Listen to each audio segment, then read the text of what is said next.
Galatians chapter 1. I'm going to start in verse 11. For I want you to know, brethren, that the gospel which was proclaimed and made known by me is not man's gospel, a human invention, according to or patterned after any human standard. For indeed I did not receive it from man, nor was it taught it, but it came to me through a direct revelation given by Jesus Christ. Right, so the gospel is not a human message. It's not out of the intellect of man. The gospel does not proceed out of doctor's degrees, does not proceed out of theological seminary degrees. It proceeds from heaven. It proceeds from Jesus Christ. And if Jesus Christ does not give revelation by the Spirit on the Word, it is not the gospel. Right? So the gospel is the Word of God that created everything, that became flesh in Jesus Christ, that demonstrated the will of the Father in the person of Jesus Christ. It made the Father known in the body of Jesus. And that gospel is the indwelling Spirit of God living in human flesh, revealing God into this world. Okay? Right, so I want to just touch on this. So keep your finger in Galatians chapter 1 and just go to John chapter 1.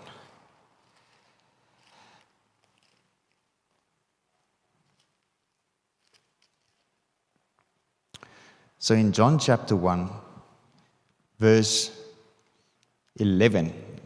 Let's start at verse 1 and then I jump to 11. In the beginning, before all time, was the Word. Right?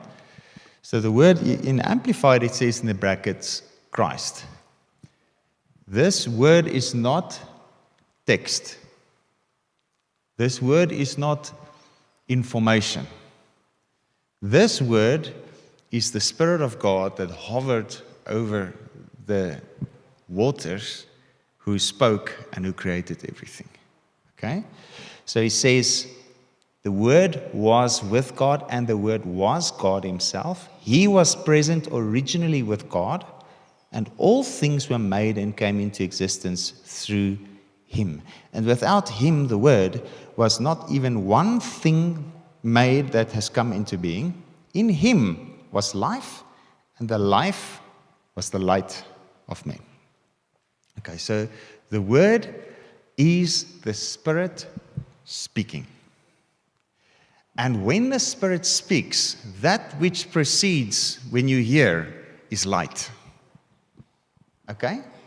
So light comes into you when you hear the Word. Okay? So in him was life, the life was the light of men. And the light shines on in darkness, for the darkness has never overpowered it, put it out or absorbed it or appropriated it, is unreceptive to it. Okay, so death can never overpower life. Which sounds contradictory because in our reality, every life ends in death. Okay? But the life of Christ can never be swallowed up by death. In fact, the scripture says, death is swallowed up by life. Okay? So, light can never be swallowed up by darkness. But when there's darkness and light comes, the darkness just disappears. You can say it's swallowed up or driven away. But when light comes onto the scene, the darkness is no more. Okay, so what is the first thing that you are aware of when light comes? Is that you can see something. So something which you could not see now becomes seen. So something which was not revealed now becomes revealed. Something which was secret is now made visible, made plain or manifested. Okay? All right. Then, now this person, the light, the Word, the Spirit, who spoke and created everything. Right. Verse 10, he came into the world. And though the world was made through him, the world did not recognize him. Okay? So how did they not recognize him? Well, okay, let me just read and then I'll continue. He came to that which belonged to him, his domain, his creation. The King James says, he came unto his own people, and his own received him not. They who were his own did not receive him. Verse 12, but to as many as did receive him, he gave the authority, the power, the privilege, the right to become the children of God, that is, to those who believe in his name. What is his name? The Word. Who is the Word? It's the Creator God that spoke. What did the Word do? He came into the world. He came and took on human flesh. And there stood Jesus. Jesus came to his own, to his people. They did not recognize him. Why did they not recognize him? Because that which was inside them was not the same as that which was inside him.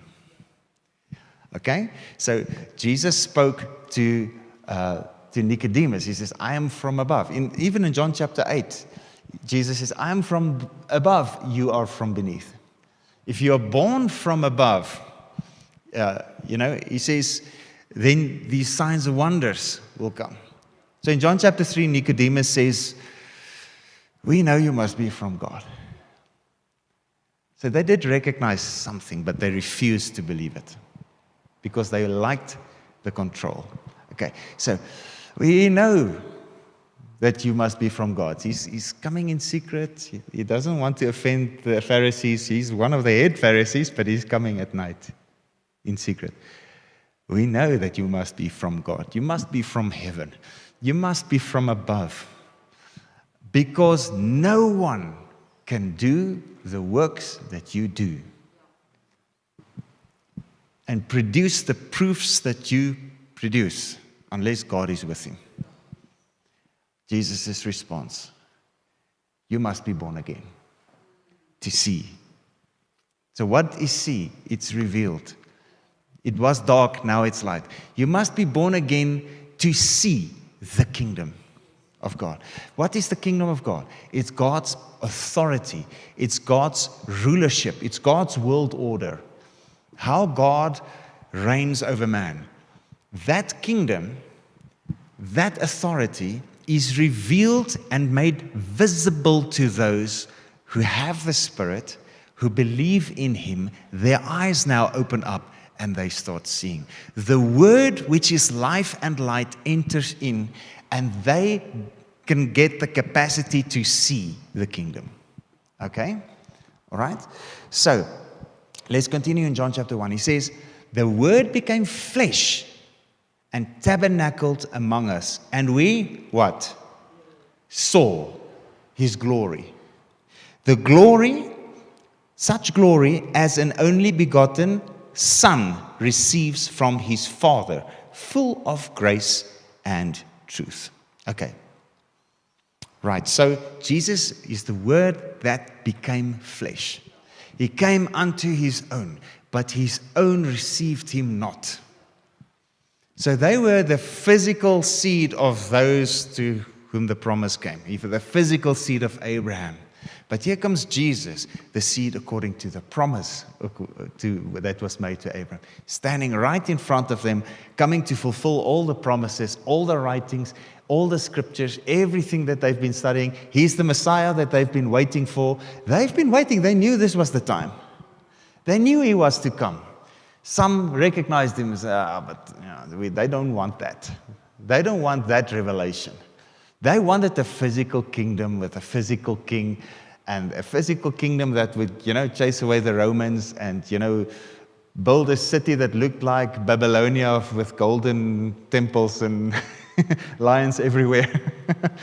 Golden lions, not real lions. Okay. So they wanted a physical thing. Here comes Jesus with a heavenly kingdom. Does not compute. They don't recognize that. They don't want it. Okay? Right. So let's just continue again in verse 12. But to as many as that receive him, he gave the power, the authority, the privilege, the right to become children of God, that is to those who believe on his name. The authority, the power to become children. Okay. He says, verse 13, who owe their birth neither to bloods, nor to the will of the flesh, nor to the will of man, that of natural father, but to God. They are born of God. So if we want to speak about the Spirit, if we want to speak about the Word and to know God, if we want to speak about the kingdom of God and the authority that God exerts on the earth, and if we want to be part of that, if we want to see the kingdom, we must be born again. So Nicodemus, if you want to see the kingdom, you must be born again. Here he says it, to those that believe on his name, gave you that power. He gave that privilege, that right, to become children of God. Those who believe on his name. Okay? So when we believe on him, on the word, what happens? Those words enter into our heart. Remember 1 Peter chapter 1?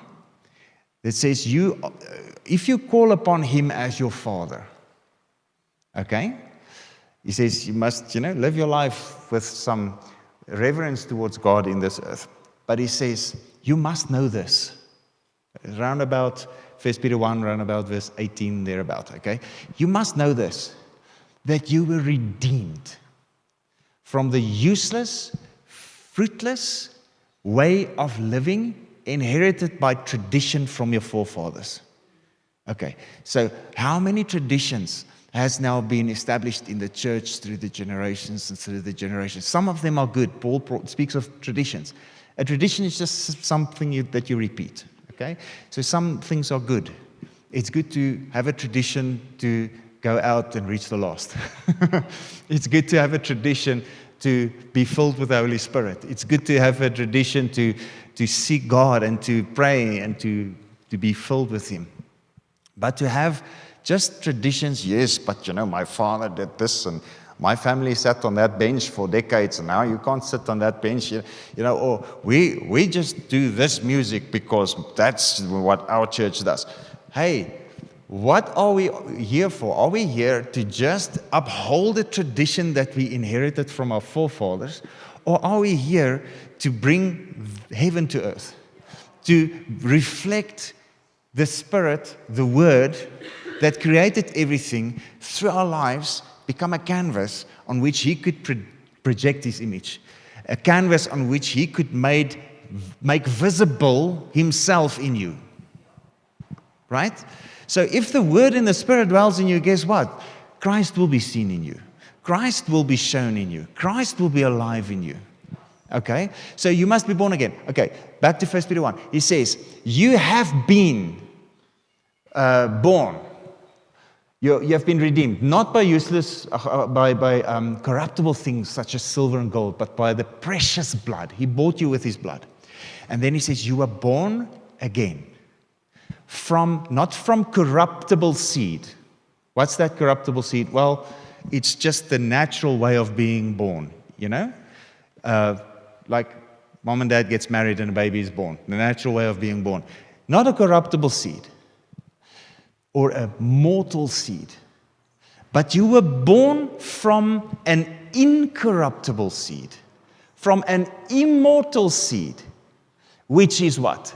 The ever-living Word of God. Are you still with me?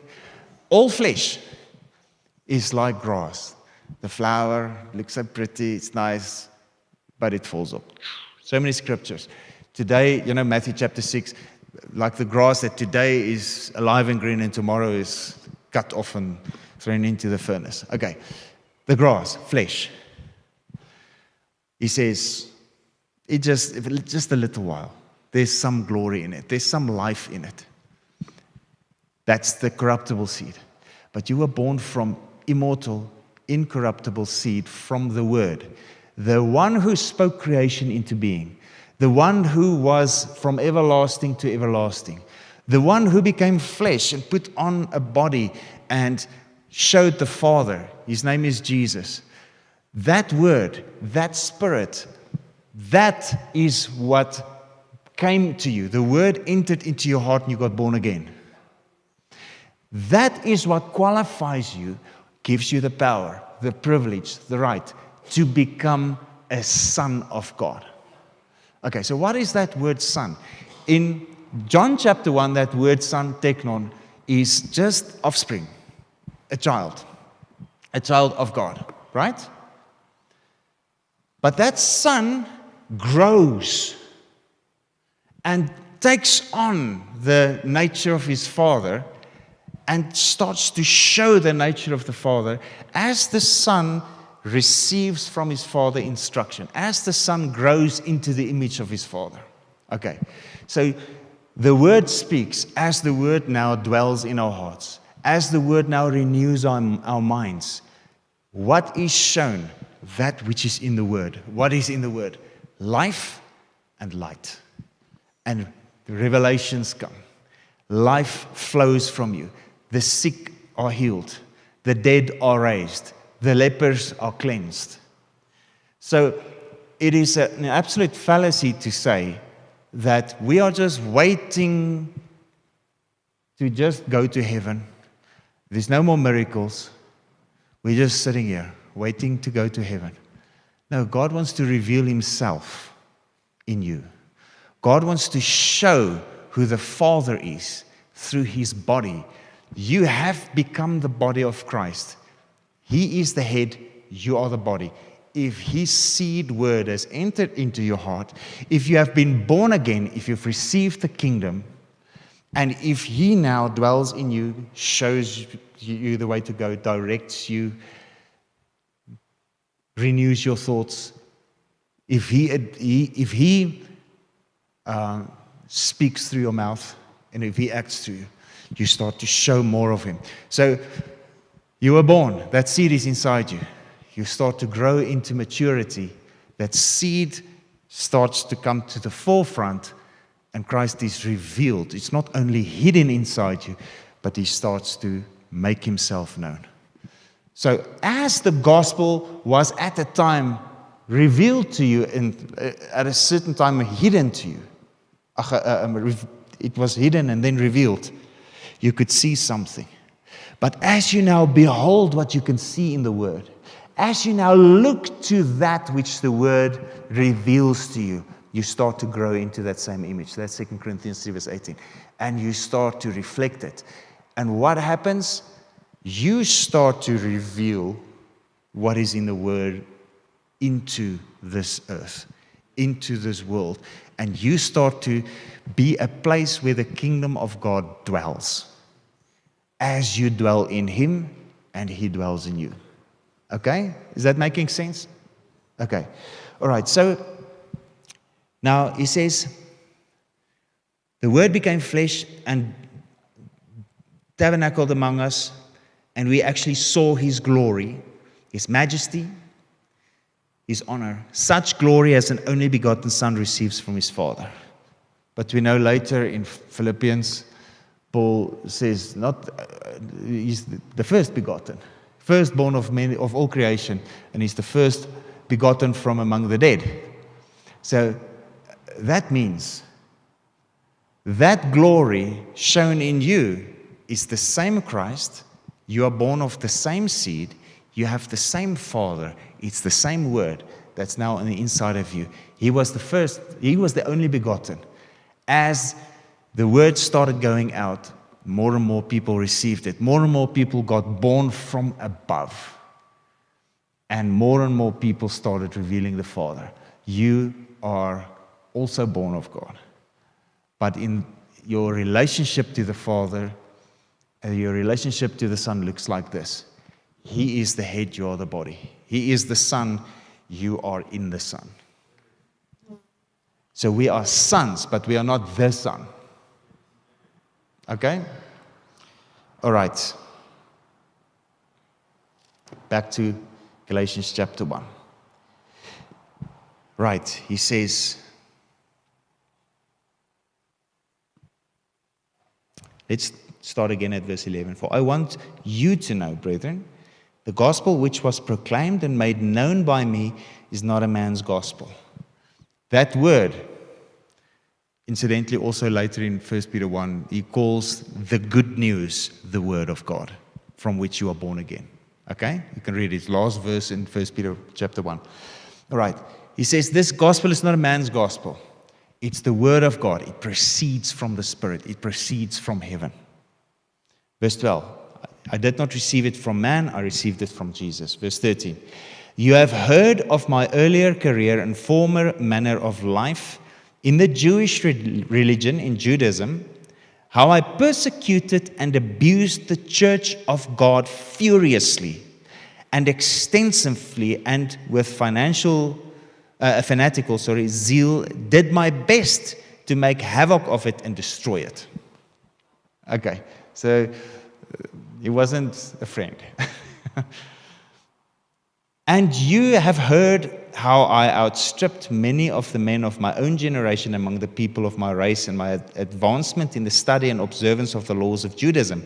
So extremely enthusiastic and zealous I was for the traditions of my ancestor.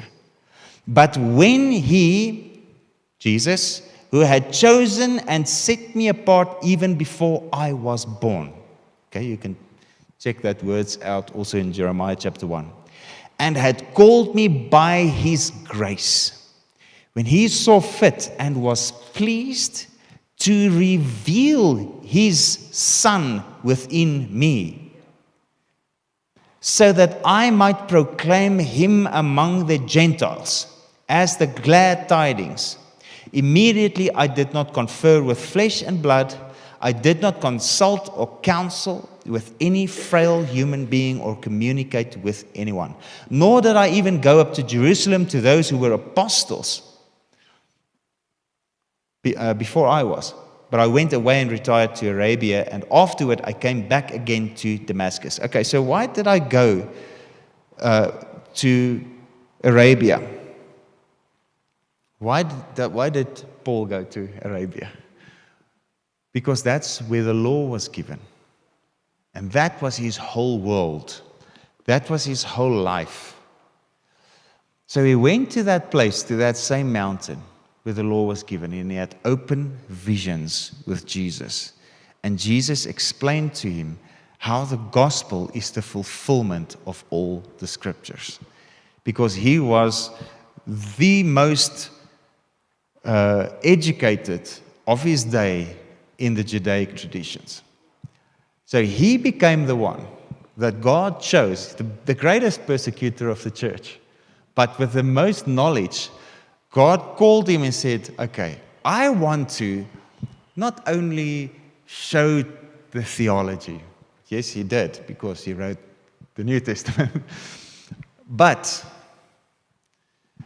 he came to show, he called him to show the Son in him. Okay. Yes, knowledge in the Word is obviously important.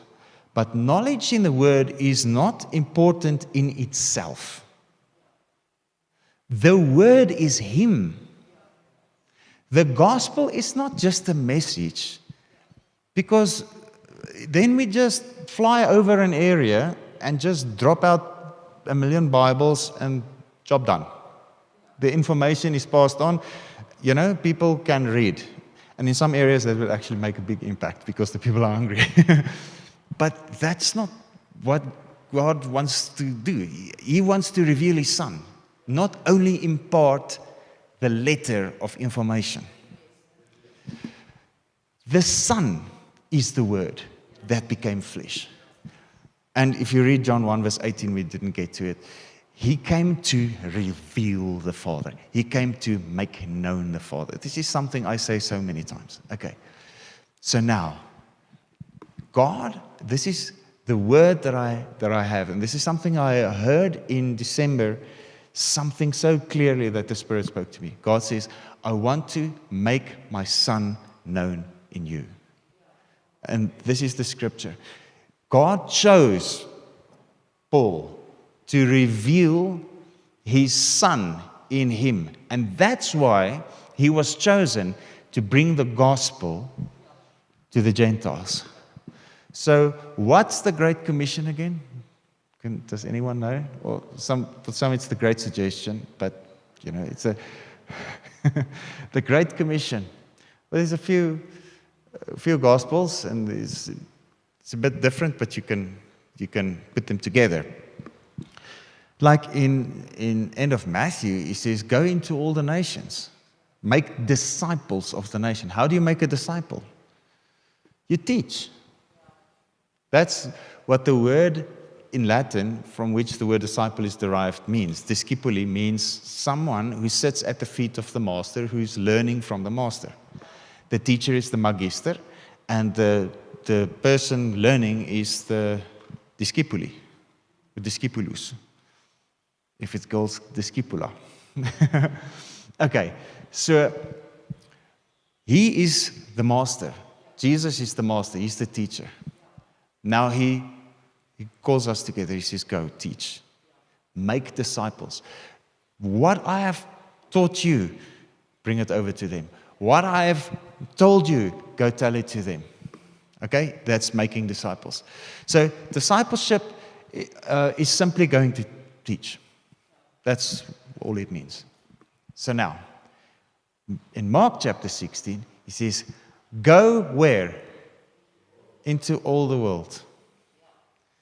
And preach this gospel to who? Every creature." Okay? So, I don't know who can remember the name, but there's this one saint of the Catholic saints. I like reading, I haven't lately, but I like reading about them. And there's this one Catholic saint, and he was just preaching all the time. And the people in the monastery just got so tired of his preaching. He said, we can't listen to you anymore.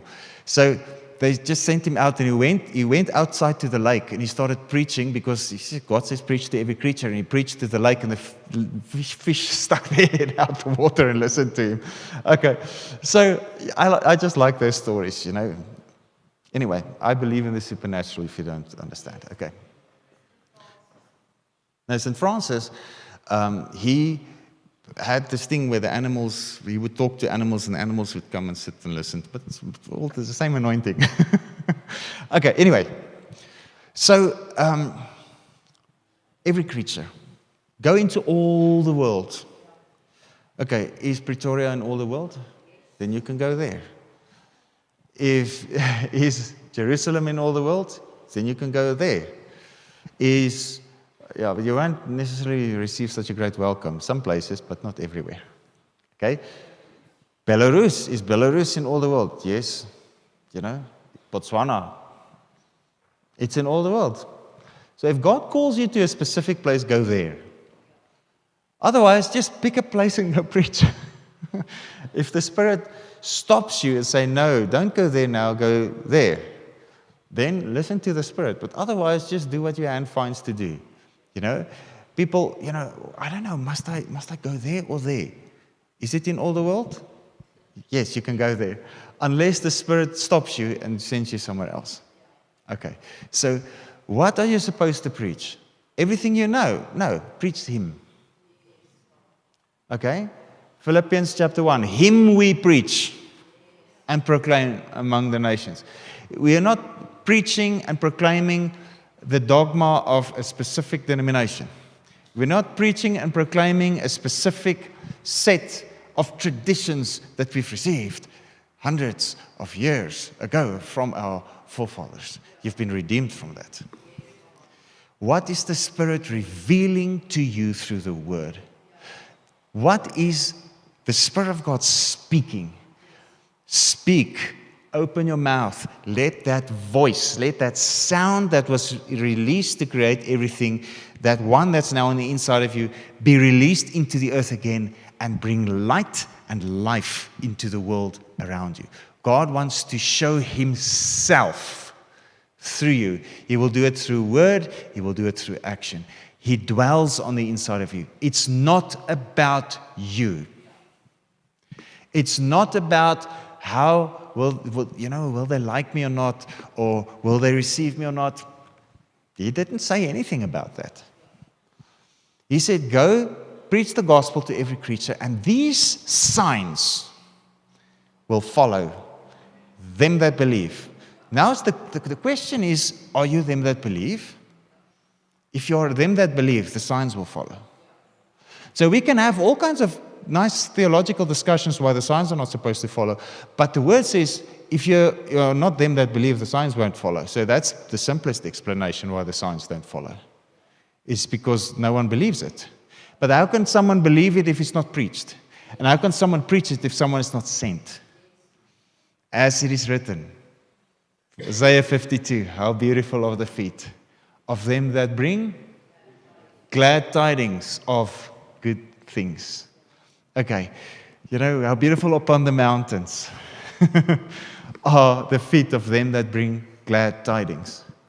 Okay, so just look at your feet. Say, you beautiful feet. Okay, you carry Christ inside you. You carry the Word of God inside you. You carry the person inside you. Christ has been locked up in a prison within unbelieving believers. So a lot of people become teknon. A lot of people receive the word and become born again. They got their fire insurance. They're going to heaven if they die. Okay? Good. Not against it. It's true. But there's more. Did you know that you were supposed to grow into maturity of the Son? Did you know you were supposed to be transformed into the same image that's revealed through the Word? Did you know that you're supposed to look like, talk like, do like Jesus? How will it be? Just keep on looking in the Word. That's all. We behold Him in the Word. And when you look in the Word, look for the face of Jesus. Don't look for your own failures. Look to Jesus. Read the Word to know Jesus. And as you read the Word to know Jesus, something from the Word is shining into you, revealing life and light. It's radiating into you. And as you walk away from the Word, there's something that happened. You received something, and it starts to radiate out into the world. Oh, you're showing more of the Son than you did before, because the Word is the Son. The Word made flesh is the Son. So behold the Word. 2 Corinthians 3, verse 18. Behold in a mirror the Word of the Lord. Behold, look to the face of Jesus Christ and be transformed from glory to glory into the very same image. The more you look, the more you will reflect. The more you look, the more He will reveal His Son in you. So when you read the Bible, read and pray. I like to pray in tongues while I read. And sometimes it's late at night, so I do it quietly because the whole house is asleep. So, okay? People are scared of that. Don't be scared of that. It's a gift of the Spirit. It's for you. It helps you. It edifies you, blesses you. Receive it. Use it. It brings revelation. Okay, so pray in tongues. The Spirit of God is stirred up on the inside of you. The fire of God is stirred up. 1 Timothy chapter 4. 2 Timothy chapter 1. Time. Okay. As the fire is stirred up, guess what is seen? You read the Word, and the Spirit of God is flowing inside you. Guess what you will see? Guess what you will reflect? Okay. So, our relationship with Jesus Christ, it is not to prove others that we are right.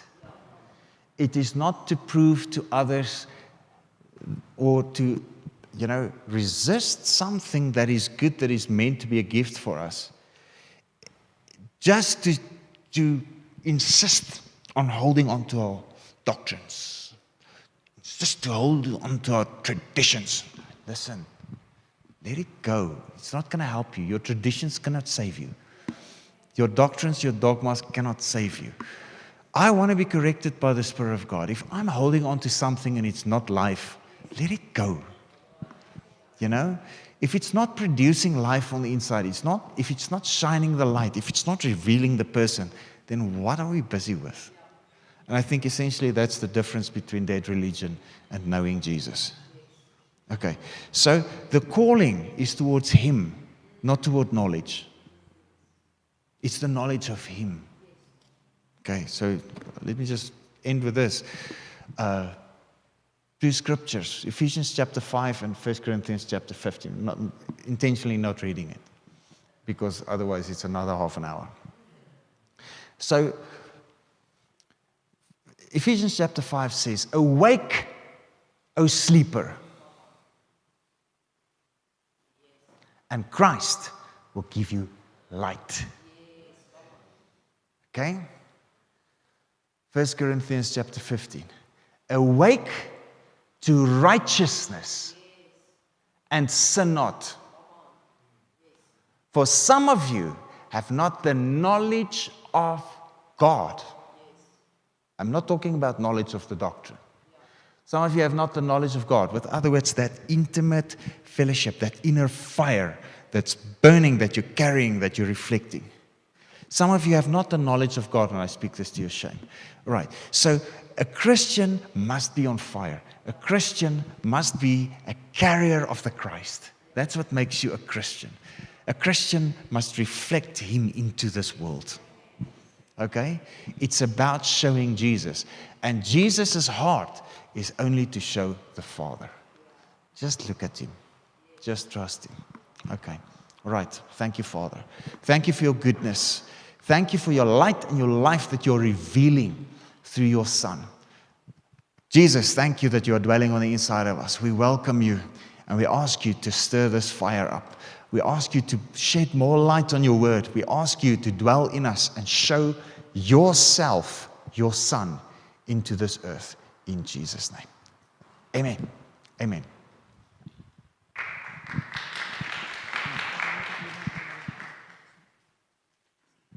Okay, all right.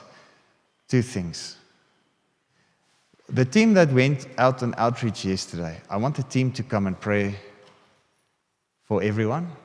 If you want prayer, if you need ministry, please come forward. And everyone who were on the outreach, please come. And then just pray for whoever is coming who needs prayer. If it's healing or whatever it is, if you want to give your heart to Jesus, any of that, just come to the front. Okay, so the team of yesterday will be praying. And then, wat is die tweede ding? Ja. Ek dacht dit was die derde ding. Okay. You see why she does the railings and stuff. Okay. Today, the 1st of February, 18 years ago, Christ Live Ministry started. Woo! That means we have cupcakes. So I want to invite you for cupcakes afterwards. Today we are 18 years old. Can you believe that? So we've gone through all kinds of interesting seasons, but here we are, 18 years later, and God is doing something. Right, so bless you, and thank you for watching. You'll watch later because the internet. Okay, so bless you and amen. It's your birthday.